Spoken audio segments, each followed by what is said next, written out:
Soar at 40, Dynamics of Dialogue in Asia. To celebrate its 40th anniversary, the Focolare School of Dialogue with Oriental Religions in Tagaytay, Philippines, organized a special course of formation on Dynamics between Faith, Culture, and Interreligious Dialogue in Asia, last May 20 to 22, 2022. From late 1981 to the start of 1982, Kara Lubick, foundress of the Focolare movement, visited Asia for the first time. As she traveled across the continent, she saw the need for a school that would prepare the members of the movement, mostly Christians, to dialogue with people who belonged to other religions or spiritual traditions. When she arrived in the Philippines in January of 1982, she understood that this country is a spiritual oil well and saw how it could be the appropriate cradle of the School of Dialogue with Oriental Religions, or SOR. Everything seemed like a dream back then, but now, 40 years later, Kara's prophetic vision is already being realized in a piecemeal and pragmatic way. Kara saw far beyond the dictates of logic. After all, she had always followed the promptings of the Spirit in important moments in her life.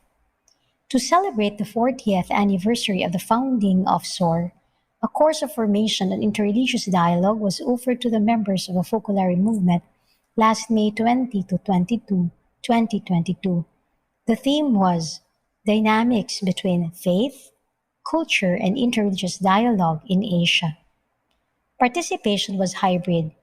Physical presence in the auditorium of the Marilapolis Center in Tagaytay for some 80 participants from the Philippines, and online for the rest of the more than 300 persons linked from several Asian countries.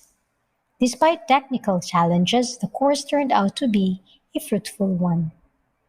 The first lesson was given by Professor Eddie Shue, co-director of SOAR, who explained that as human beings, everyone is called to dialogue.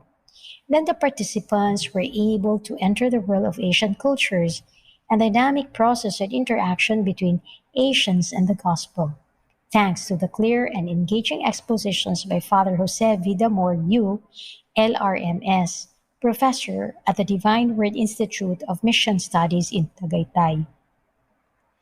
To ensure that everyone get a solid formation for carrying out interreligious dialogue, Father Mateo Ribecki of the Severian reviewed the magisterium or teaching university of the Catholic Church on this subject, thoroughly explaining the basic teachings before and after the Second Vatican Council. A passage from that council's declaration on the relation of the Church with non-Christian religions, Nostra Aetate, indicates the change in the attitude of the Church, especially after Vatican II. It affirms that the Catholic Church rejects nothing that is true and holy in these religions, but regards with sincere reverence those ways of conduct and of life, those precepts and teachings which often reflect a ray of truth, of that truth which enlightens men. To update the participants on recent developments in the teachings of the Church, no less than the Secretary of the Pontifical Council for Interreligious Dialogue, Monsignor Indonil Kodithuaku K., addressed them directly from the Vatican. He affirmed that Pope Francis does not define dialogue differently from his predecessors, but broadens dialogue and its application by emphasizing that evangelizers must have a spirit of availability and openness to the needs, questions, cultures, and religious practices of others. Moreover, since authentic religion recognizes each human person as created by God and God as the Father of all, thus every believer acknowledges human fraternity, that we are all brothers and sisters with equal dignity. The context of the course of formation was Asia. It was therefore necessary to know the specific approach of the Church in Asia to interreligious dialogue in this continent. Drawing from the documents issued by the Federation of Asian Bishops' Conferences, or FABC, Professor Roberto Catalano of Sofia University Institute in Lopiano, near Florence, Italy, made an exposition of the Federation's teachings in this field. It is interesting to note the importance it attributes to the laity in the task of carrying out a dialogue of life with people of other religions. At this point, the need for interreligious dialogue was clear beyond any reasonable doubt. The next question was how to carry it out effectively. Language and communication are of paramount importance in any kind of dialogue. Misunderstandings are not infrequent in interactions. Founder and longtime CEO of Anchila Enterprise Development Consulting, Tita Puanco, gave concrete tips on the methods to use in communicating across cultures and religions. What is the role of the spirituality of unity, fruit of the charism received by Carol Lubick in Interreligious Dialogue?